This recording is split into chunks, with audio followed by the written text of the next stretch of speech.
Now we have what looks like two displays. I've kind of spoken about this before. This is our main screen, as you can see, and we can go ahead and input whatever we want here. I mean, something isn't working, but let's go have a look. No, it's the slabs don't appear to be working. Hold on.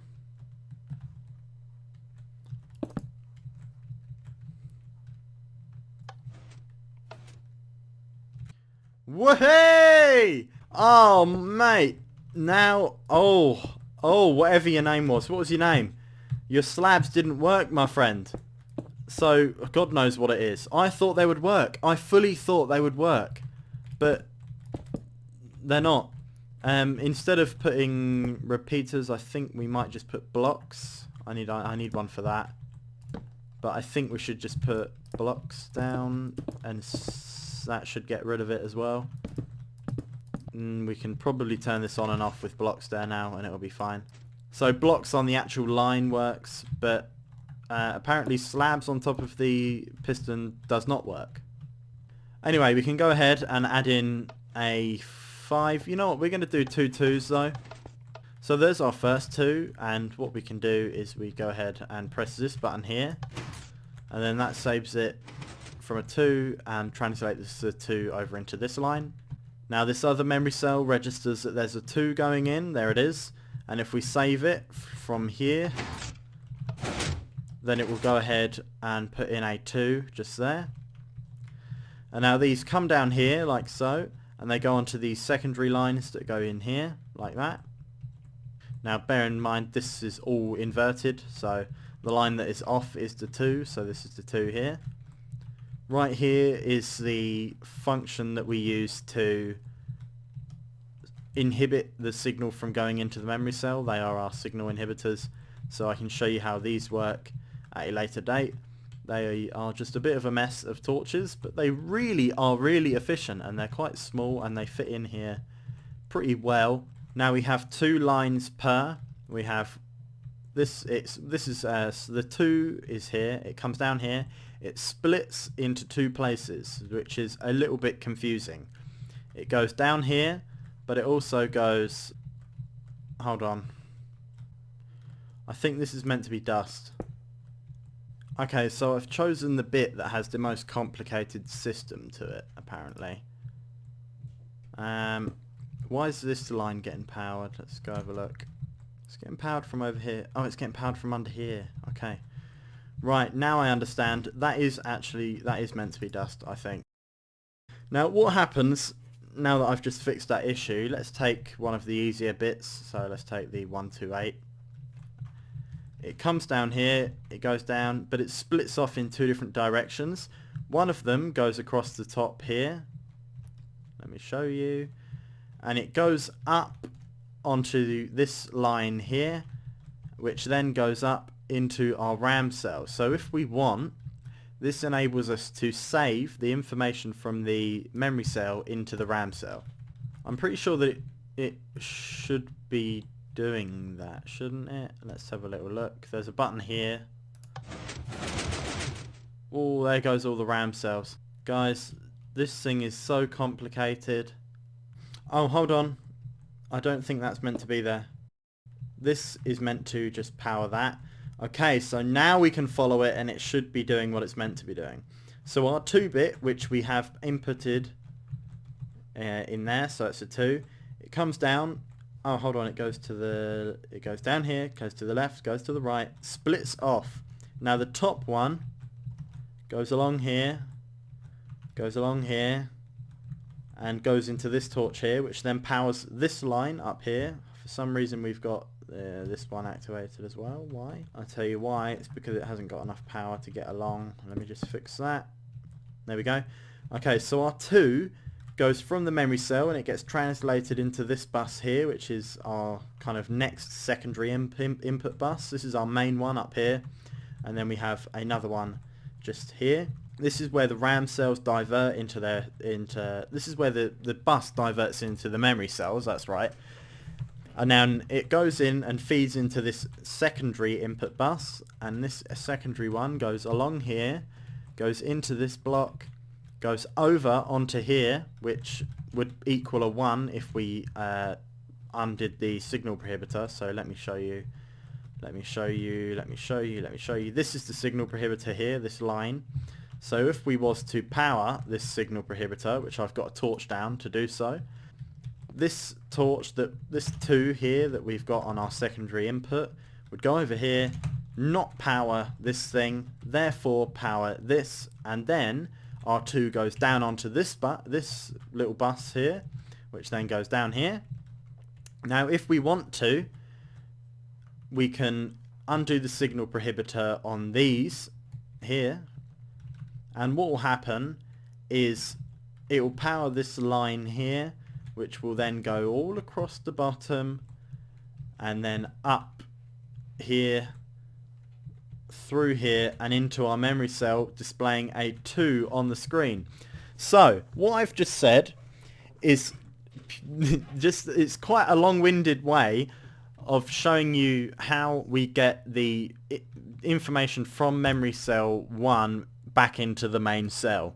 You're not really meant to do it. I don't really know, but copy main cell information to memory cell 1. Okay, so let's go ahead and find the button that allows us to put this 2 that's in the memory cell and put it into the screen. So if we clear the screen, right, now our main goal is to find how to get the 2 that's in this memory cell. It is still in here, look, saved right there. We need to find out how we get that into our main cell. So let's go ahead and go on a little bit of a manhunt for the signal prohibitor, which I'm pretty certain is this one here, and therefore is this thing. Am I right? Let me have a look. Yep, okay, I think that is it. Let's go ahead and find where it goes. I don't really know where it goes. It goes up into here. Copy selected RAM directory information to main cell. Let's just press that and see what happens. I'm pretty sure it should...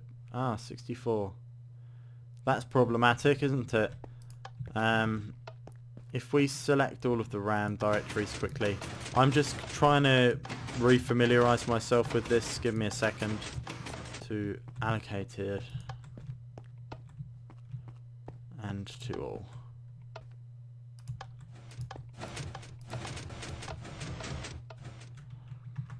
What I should have just done is cleared all of these cells, so all of these pistons should be down, not a single one should be up. Yep, I'm pretty sure that's worked. Now R2 is right here, but I can't figure out where it's meant to go next, really. It's meant to go onto this line, but then how do we make... That is this line here. I know it is. It's got to be. Come on, we can do this. We can do this. I'm pretty sure if I press this, R2 is meant to come through, but it's coming through on the 64. Hold on a second. I didn't do this. Please don't tell me I've completely messed this up. It goes down here, splits off here. Okay, that is an easy fix. Not really, but whatever. I've just done something a little bit of the wrong way round, but okay, I understand how this thing works now. Essentially, everything runs off of the RAM cell. Now, so far this episode, I'm pretty sure I've told you nothing. Like, I haven't really explained much to you at all, and I've been recording for quite a long time already. But what we're going to do is we're going to try and familiarise you with some of the systems that this thing uses, and then we're going to end the episode. And then when I come back, we are going to try and use this thing a little bit. And then, in that same episode, we're going to go ahead and start to build some of this mess over here. But we're going to do it a little bit more separated and a little bit easier, because this thing is a... I don't even know how to describe this. Like, if you want to find one of your bits, it's quite hard to follow it, you know? So, just look at this mess. Look, all through here and all up here, and everything's just touching.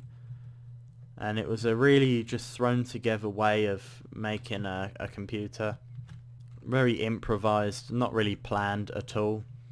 But that's okay, we can go ahead and learn how to use it now. Okay, so let's go through and name the things that we're going to be building. This might take a while because I think I'm going to cover every single wire in this whole machine. The neatest part of the design is from this line, this point onwards, so from basically this point up here, down here, and just this section here, so all of this bit here. The rest of this in here is really hard to explain, and I probably won't be able to. Okay, so starting from front to back, we have obviously our main cell here, and we have its screen line up here that goes loops back round. We have our main input line here, so that goes down here, goes across here, goes up here, and goes into our RAM cell, which I will explain how to work. And yes, RAM cell, this is it right here with all of the redstone blocks. But this main input also goes down onto these RAM buses, not RAM buses, cell buses. So these go along and literally take the input to the cell. And that's all we have leading off of this main input bus. We can only input to the RAM cell and to the two memory cells. I mean, we have the capability to keep going and take it up here, so we could go ahead and pop another RAM cell on top of here and it would work, you know. So essentially all this thing does so far is takes a signal to both of the cells and to the RAM cell. Now I'm only going to do one side because it's exactly the same copied on the other side. So once it goes into the cell, we have, this is the whole memory cell 1 system here. We have the signal prohibitor line coming off of this torch here. So when you press this button, it powers this torch. And this line goes up here and powers this torch. And then each of these are the signal prohibitors, these little 3 blocks. These are all signal prohibitors. One per 2 lines, so for example we have one torch and that covers these 2 here. We have one torch here and that covers our 1 and our 2, and we have one torch here and that covers our 4 and our 8, etc. We have our clear cell line here. Now it goes down, it goes through a couple torches, which is just a way of getting it downwards, and it goes onto this bus right here like that. This is another signal prohibitor, one a little bit more like the one that we've seen. This line here is our clear cell. There you go, you can see that. Once it comes out of the RAM cell, it goes along here, and I've explained that it splits off in 2 different directions. Actually, have I? Only one side does it, so I apparently only really wanted to do one side apparently. But remember, these don't actually work, none of these torches work, so you shouldn't listen to them at all. We will have to find a way of doing that more efficiently in our next design. But essentially they come out of the cell, go along here, and then they travel down onto their selected output, and then it goes up back into the cell. So this gives us an easy way of getting the data back out of the cell. So let's do a quick test. We've got a 2 in the cell at the moment. If we press this button, in theory we should get a 2 up on the screen. There we go. And now whatever we save into that cell will go ahead and come back up on the screen. So let's just save a 16, 8 and a 4 just randomly. Press the save button. They should get saved in there. Yeah, there they are. Matching, see, they're matching. Now we go ahead and clear the cell. We will have to add in a clear cell function from the control panel. I don't have one at the moment. Let's go back down here and press this button, and it should go ahead and match again. There we go, 3 and then 3, and then that's what's saved. Okay, so that's how that works. Now I'm going to quickly show you this little bit here, which is our last little section, along with a few of the RAM cell functions. The theory for this thing was that I'd have a way of sending the data from the cell along a secondary bus, which is right here, that will then lead to the RAM cell just up here. Now, it doesn't work, granted, but it will do when we do it right the next time. So this thing, all of these torches that were on here, like this, they give us a way of letting the memory cells talk to the RAM cell and trade information. Now, around here we just have a bunch of signal prohibitors. Let me try and find them, some of them for you. There's one here. This row of torches is a signal prohibitor. We have another one here. This is another one, that row of torches there. So we've got two signal prohibitors in close proximity here. One for the input to the RAM cells and one for the input to the main cell. Now, here's the RAM cell. Here we go. Each one of these is a RAM directory. So this is one of them. This is another one. This is another one. This is another one. This is another one. So this is RAM directory 1. This is number 2. This is number 3. This is number 4. This is number 5, 6, 7, and 8. So we have 8 memory cells in there, which can all be controlled and saved into. This line, this bus here, this big one, kind of on its own, solitary, floating out here, is our control for all of our RAM directories that we choose to add. Now, I'll show you how that is controlled from these. So if we go ahead and flip this, it will translate down onto this big bus here that we've just spoke about, and that will select RAM directory 1, which is right here, and that will select that for use. So that means if we input anything into the RAM cell, then it will go into RAM directory 1. Unless we press save to all RAM directories. Now, I don't know how this works. Let me just refamiliarize myself. Let's go ahead and follow this thing and we will figure out how it does this. It powers this button right here. Aha, okay. There are 2 different buttons on the RAM. Yes, look, no, they're all selected. Okay. That simply is a function that is within the RAM cell, so we'll get to that when we actually build the RAM cell. The RAM cell has 2 save functions. One of them is save to the selected RAM cell, so one of these, and one of them is down here, the lower one just there, this little button here, is saved to every single one of them. So if we was to go ahead and press that when we have something going in our line here, so let's go ahead and put something in. We can put in, let's put in a 1. Now our 1 is here, powered as like so. This goes along here, goes into here. Hold on, let me have a look. Let me try and work out how this works. Can you save right to the thingy? The RAM cell has to be on. Hold on, that would make more sense. On. That should raise these pistons. Yep. And now we should, in theory, be able to save to this thing. Let's try and save to all RAM directories quickly and just see what happens. Ah, it worked. Guess what? I didn't think that was going to work, but apparently it worked. Go ahead and have a look here. This is our first RAM directory, second, third, fourth, and all of them have the 1 bit raised. There we go.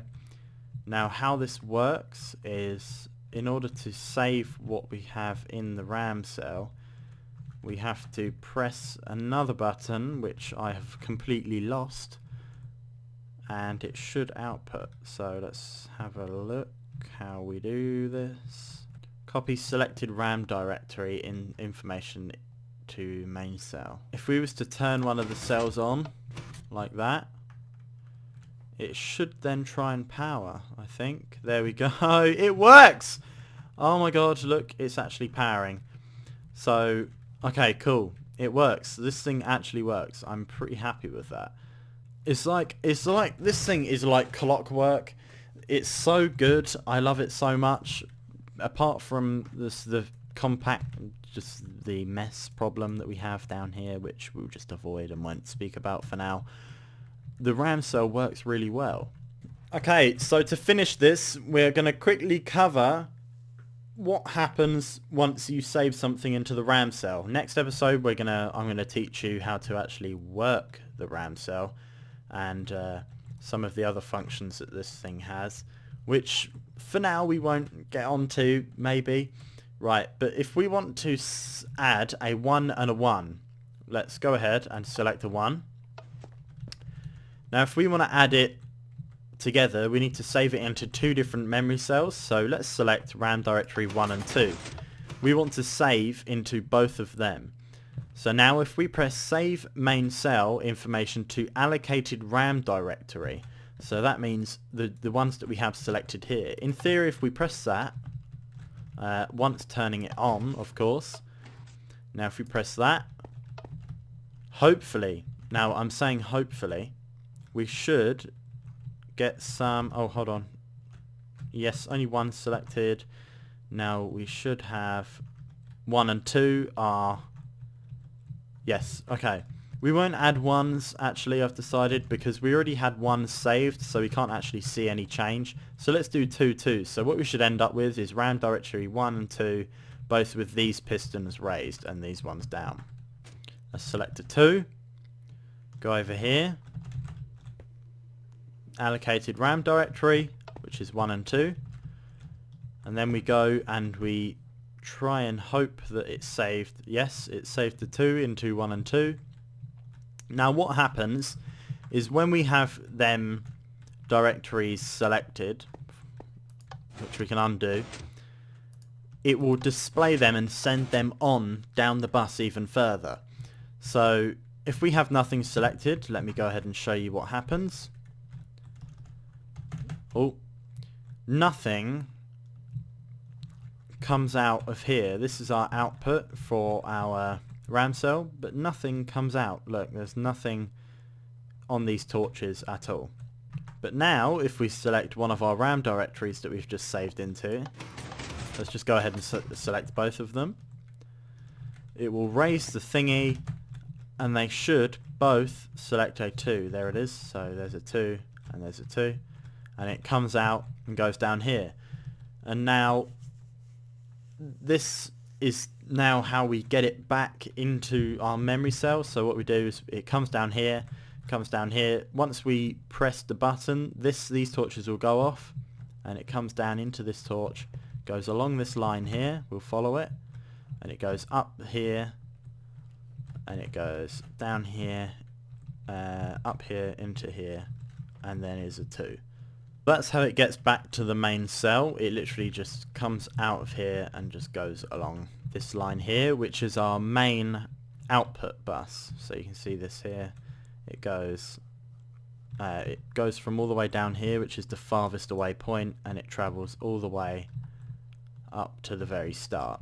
The output bus always runs the whole length of the computer, pretty much.